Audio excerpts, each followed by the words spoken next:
중국의 국민 메신저 위챗 운영사인 텐센트 등 여러 중국 기업을 미국이 블랙리스트에 추가하면서 중국 당국이 반발했습니다. 미국 국방부는 텐센트와 인공지능 기업 센스타입, 세계 최대 전기 배터리 제조사 CATL을 포함한 수십 개의 중국 기술 기업을 중국군 지원 기업으로 지정했는데요. 해당 목록에 포함된 기업들은 평판의 부정적인 영향과 함께 미국이 해당 기업과 거래할 때 위험성을 경고할 수 있습니다. 이번 발표의 각 기업은 군사기업이나 공급업체가 아니라며 반발했는데요. 중국 외교부도 미국이 잘못된 관행을 즉각 시정하고 중국 기업에 대한 불법적 일방적 제재를 해제하라고 촉구했습니다. 네, 먼저 살펴볼 소식은 미국의 대중국 제재 관련 소식입니다. 미 국방부가 중국 134개 기업을 중국 군사기업 명단에 올렸다는 소식이 들어와 있네요. 네, 그렇습니다. 이 중국 군사기업이라고 하면 뭐냐면 중국 공산당과 직접적으로 연관이 돼 있다거나 아니면 중국 군대를 갖다가 지원하는 기업들 이걸 갖다가 미 국방부에서는 매년 업데이트를 사실 합니다. 네. 그래서 이 기업들에 대해서는 굉장히 강한 제재들이 보통 가해지는 게 일반적이라고 얘기할 수가 있겠죠. 네. 근데 이번에 이제 134개 기업들이 이제 업데이트가 됐는데 이 그 분야들이 굉장히 다양해요. 가령 뭐 배터리, 드론, 그다음에 해운, 조선, 그다음에 그 창신 반도체라고 보통 우리가 알고 있는 메모리 반도체 회사들, 그다음에 유전체 분석 업체들까지 아주 다양하게 리스트업이 돼 있거든요. 근데 이제 우리가 이 중에서 가장 관심 있게 봐야 될 거는 사실 우리 기업들하고 이제 굉장한 경쟁 관계에 있는 CATL입니다. 바로. 배터리 업체죠. 네, 배터리 업체죠. 근데 이 CATL이 얼마나 그 놀라운 회사인가 하면은 사실은 지금 이 134개의 기업들, 리스트들 중에서 가장 시총이 큰 회사예요. 매출도 가장 큰 회사고요. 네. 그다음에 이게 글로벌 배터리 점유량의 한 37%를 점하고 있는 기업입니다. 예. 물론 이제 이렇게 37%를 점하고 있는 거는 중국에서의 어떤 배터리 시장 자체가 워낙 크잖아요. 전기차도 뭐 세계에서 가장 큰 시장이다 보니까 그렇죠. 사실은 CATL의 점유율이 이렇게 올라가긴 한 건데 그래도 37%면 뭐 어마어마한 점유율이라고 얘기할 수가 있는 예. 거죠. 근데 이제 우리가 관심을 갖는 거는 이 CATL의 주 고객들이 미국 기업들이 의외로 많아요. 그렇더라고요. CATL의 최대 고객이 바로 테슬라입니다. 네.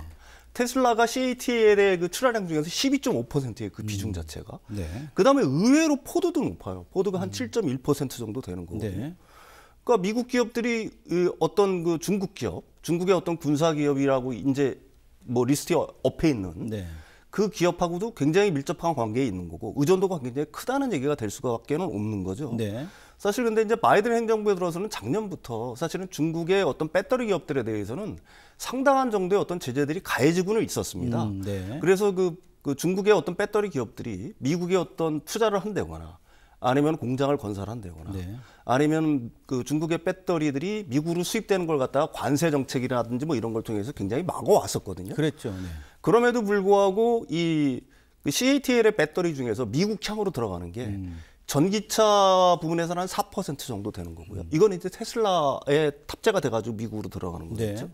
근데 이 부분은 그렇게 큰 문제가 안 되는데 에너지 저장 장치라고 요즘 이제 유명한 것들이 있지 않습니까? ESS 장치라고 해서 그 비중이 35%가 돼요. 근데 이것도 사실은 테슬라가 굉장히 테슬라 겁니다. 이거 전부 다. 네. 테슬라가 이제 메가팩이라고 ESS 장치를 갖다가 만들어서 팔죠. 미국에다가. 네. 그러니까 중국에서 값싼 그 LF 배터리를 갖다가 뭐 거의 줍다시피 해가지고 네. 그 메가팩이라는 걸 만듭니다. 예. 그래가지고 미국에다 파는데 미국에는 지금 에너지 저장 장치 설치 붐이 불고 있잖아요. 왜 그러냐면 AI 데이터 그렇죠. 셋세가 폭발적으로 늘어나게 되면서 네. 거기에는 부수적으로 항상 ESS 장치가 따라 붙습니다. 그래서 이 테슬라의 그 매출 비중 중에서 이게 사실은 무시 못할 수준 정도가 되는 거거든요. 네. 그러니까 CATL이 만드는 ESS 배터리의 35%가 사실은 미국으로 가는 거예요. 근데 이번에 이제 블랙리스트로 이게 딱 들어갔잖아요. 그렇다라고 한다면은 그 테슬라 혹은 일론 머스크 입장에서는 이게 이제 굉장한 어떤 딜레마에 빠질 수가 사실은 있는 거죠. 그렇죠. 네. 왜 그러냐면은 국가적 이익을 따르자니 사실은 자신들의 어떤 사업 이득이 손해를 보는 거고. 그렇죠. 그러니까 예. 다른 말로 얘기를 하면 일론 머스크의 사업적 이득과 네. 미국의 국가적 이득이 지금 이렇게 충돌하는 상황이랍니다. 네.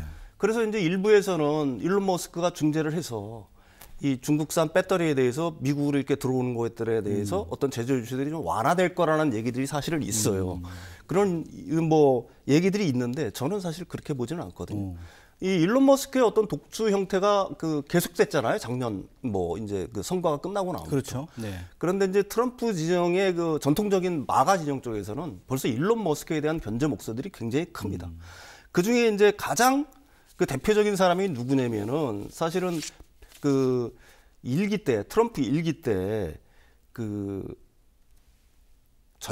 수석 전략가죠. 트럼프 일기 때 수석 전략가고 오늘의 트럼프 대통령을 만들었다라고 얘기하는 스티브 배넌 네. 전 그 백악관 수석 전략가입니다. 이분이 이제 얼마 전에 이런 얘기를 했죠. 취임식까지 머스크를 쫓아내겠다. 내가. 그다음에 백악관 출입증은 없을 것이다. 일론 머스크는. 예. 또 머스크는 돈만 한다. 사악하다. 뭐 이런 식으로 지금 비판을 하고 있는 겁니다. 네. 그래서 이제 파이낸셜 타임스가 이런 얘기를 했어요. 이 일론 머스크의 어떤 정치적 어떤 행보 이런 것들이 사실은 굉장한 불확실성에 지금 휩싸여 있는 상황이다. 그래서 트럼프 대통령이 이제 당선이 되고 나서 사실은 어떤 식의 조치를 어떻게 할지는 모르겠습니다. 네네. 그러니까 뭐 일론 머스크의 손을 들어줘서 CATL에 대한 어떤 제재를 갖다가 지금 블랙리스트에 올라 있는 걸 갖다가 완화시킬 수도 있는 거고요. 네. 반면에 CATL의 어떤 그 제재 조치, 블랙리스트로 인한 제재 조치를 그대로 가져갈 수 있는 여지도 사실은 있어요. 예. 근데 어쨌든 둘 중에 하나라고 본답니다. 제가 보기에는 트럼프는 마가 진영의 손을 갖다가 일단 들어줄 수밖에는 사실은 없을 거예요.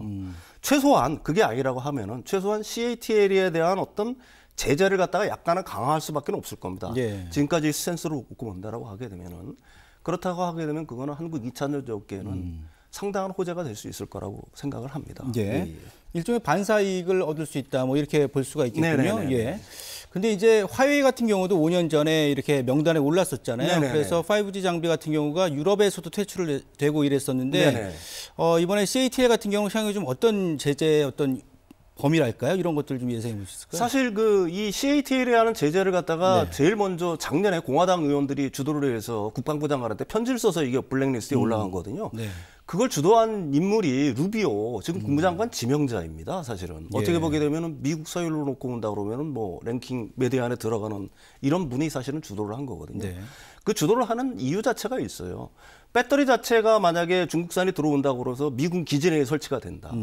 아니면은 뭐 데이터 센터에 설치가 된다라고 하게 되면은 이 미국이 걱정하는 거는 그겁니다. 이걸 갖다가 외부에서 폭발을 시키면 어떡하지?